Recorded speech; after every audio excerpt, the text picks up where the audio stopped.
Assalamualaikum warahmatullahi wabarakatuh. Terima kasih sudah klik video ini. Gue mau bahas pertandingan Magnus Carlsen tadi malam di Title Tuesday Early, guys. Ya, tadi malam aku nggak ikut turnamen Title Tuesday karena aku nonton King Indo, guys, sampai habis. Jadi nggak sempet deh. Nah, teman-teman, Magnus melawan Arafin Citambaram. Arafin Citambaram ini lagi naik daun ya. Dia lagi booming banget karena pecatur yang underrated tuh. Kita mungkin lebih sering dengar nama Pragnananda, Gukes gitu ya. Tapi jangan lupa kalau India nggak pernah kehabisan stok. Salah satunya adalah Arafin Citambaram. Langsung aja kita bahas gamenya.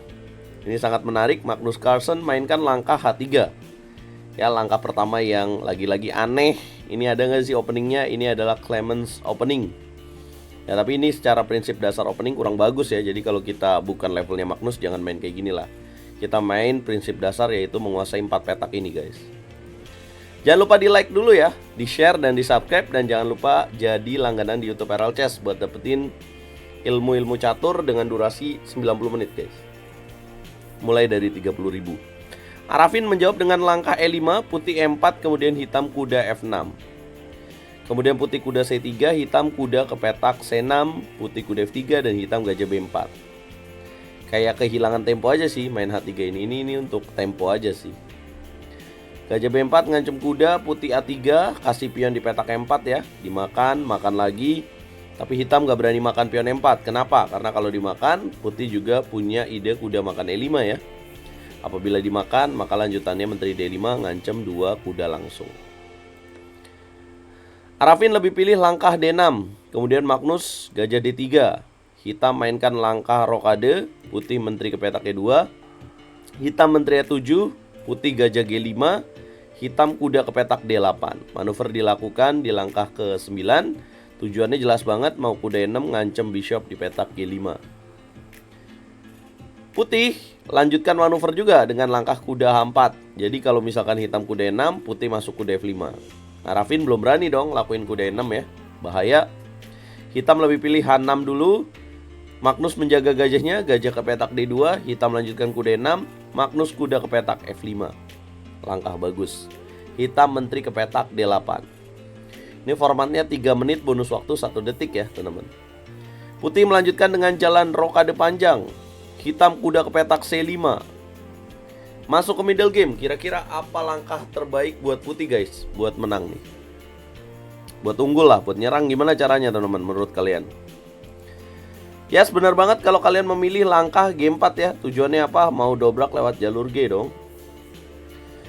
Arafin harusnya di sini menjalankan langkah D5 ya, mengganggu dari petak center, tapi dia lebih memilih gajah pukul kuda. Ya. Tapi Magnus juga nggak tepat, makannya pakai pion G. Cuma natural ya. Kalau kita main catur pasti kita makannya pakai G. Kenapa? Karena untuk membuka jalur G ya. Tapi ternyata lebih bagus pakai pion E, guys. Kenapa? Karena mungkin lebih, menurut engine ya, lebih bagus untuk H4 dan kemudian G5 ya, nyerang dengan 2 pion ini. Pion G makan F5, hitam lanjutkan dengan D5, benteng H ke petak G1, ancaman makan pion H6, hitam raja ke petak H7 taktis, putih menteri E3. Langkah yang sebenarnya idenya bagus juga ya. Saya kira idenya mau kombinasi G7, kemudian menteri H6, benteng G1, skakmat. Tapi hitam juga bunyi skak dulu masalahnya di sini, guys. Jadi ancaman benteng G7-nya ketahuan deh. Benteng G8 jadi sia-sia. Nah, kalau kita tanya apa jalan terbaiknya, lebih bagus jalan F4 ternyata. Buat bongkar dari tengah, guys. F4 kalau misalkan dimakan, maka makan E5 seberani ini. Kalau misalkan makan D3, maka baru menteri E3. Ini baru ancaman yang bagus. Ya, tapi lagi-lagi ya, Magnus juga manusia, boy. Menteri 3 makan benteng G8, putih benteng G2, dia mau double rook ya, supaya makan G7. Hitam menteri D6, double rook dilakukan, baterai, kemudian raja mundur. Ya, ini nggak bisa dilakukan nih, guys, raja H8 ya. Jadi kalau mikir benteng G7 bakal berhasil, itu malah blunder. Karena kalau misalkan makan pion di petak H6, maka benteng H7 selesai. Beda, guys. Benteng G7 juga nggak jadi apa-apa. Jadi apa langkah yang harus dimainkan oleh putih, teman-teman? Keadaan jadi unggul tipis ya. Makan pion D5 dilakukan oleh Magnus, kuda makan D5 dan menteri E4. Hitam kuda F4, langkah kurang tepat kembali dimainkan oleh Arafin Citambaram. Harusnya benteng AD8 aja nih, nekan pion D3. Kuda F4, Magnus sikat, sikat lagi, ini jadi pion lemah ya. Magnus langsung ngancam, hitam benteng A ke petak E8. Ya udah sulit ya. Habisnya benteng AD8 juga jatuh juga. Menteri F3 tahan dulu ya, dianggap melewatkan taktik. Harusnya di sini ada langkah bagus teman-teman. Kalau ketemu ya. Ini Magnus terburu-buru sih. Teman-teman bisa temukan langkah terbaik putih. Yes, Magnus melewatkan taktik benteng G7. Kalau misalkan dimakan, benteng G8 checkmate. Magnus loh ini guys. Ya, Magnus lebih pilih menteri F3. Ini karena kecepatan nih.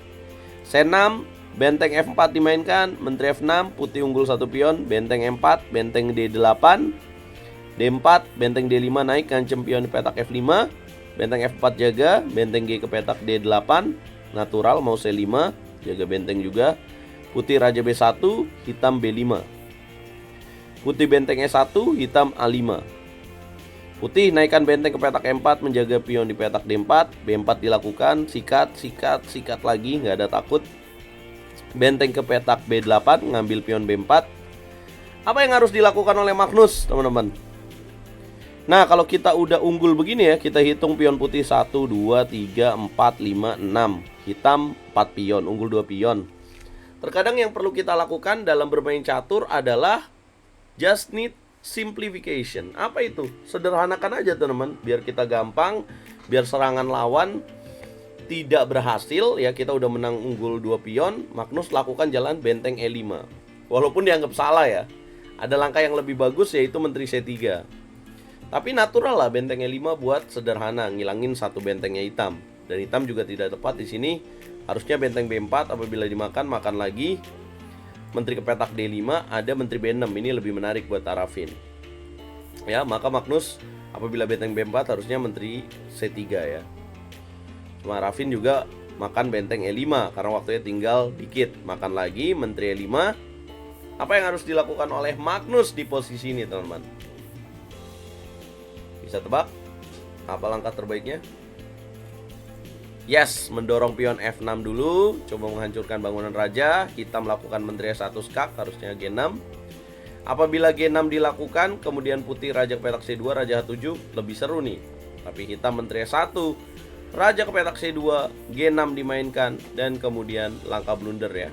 Harusnya ada langkah lain, yaitu G5, tapi ini udah unggul angka 1 guys, udah besar buat Magnus. G6, kira-kira apa langkah terbaik untuk putih guys, untuk menutup kemenangan ini? Yap, benteng M4. Waktunya Arafin habis guys. Jika dilanjutkan permainan menteri ke petak G1, maka putih tinggal menteri F4, ada double attack, mancam B8, ngancep checkmate, petak H6 untuk G7. Tapi apapun itu ya, akurasi dari Magnus di sini 89,4%, hitam 83%. Saya rasa sih Magnus gila ya, main H3 aja tetap menang guys. Gak masalah buang satu langkah buat Magnus ya. Gila. Apa komentar kalian? Jangan lupa bantu video ini viral dengan cara like, share, komen, dan subscribe. Jangan lupa disupport lewat QR code yang ada di atas ini. Jangan lupa gabung ke turnamen RL Chess ya, turnamen dengan format catur 3 menit plus 1 detik seperti Title Tuesday, Swiss 11 babak. Daftarnya hanya 30.000. Kepoin di Instagram dan postingan YouTube teman-teman. Aku tunggu kalian daftar karena ada hadiah jam digital 3000 limited edition, dan juga ada chess set gratis dan juga kelas gratis semua level untuk kalian yang juara 1, 2, dan 3. Aku tungguin ya.